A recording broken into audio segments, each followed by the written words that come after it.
তার করেছে তার সমস্ত নেক আমল থেকে কেটে কেটে নিয়ে সব একে দিয়ে শোধ করে দেওয়া হবে।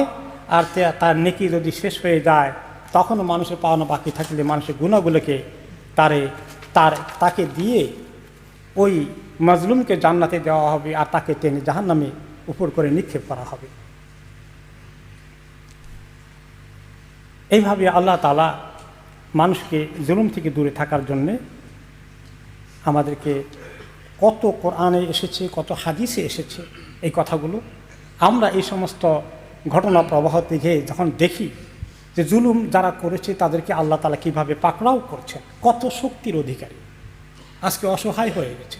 দুনিয়াতে মানুষ এত অসহায় হয়ে যায়, আর আখিরাতে কী অবস্থা হবে মানুষের। কাজে আমরা চিন্তা করি, আত্মসমালোচনা করি, আমি কোথায় কারো হক নষ্ট করেছি কিনা, কাউকে কোনো কষ্ট দেয় কিনা, আমার দ্বারা আমার পরিবারের সদস্যরা, আমার বাইরের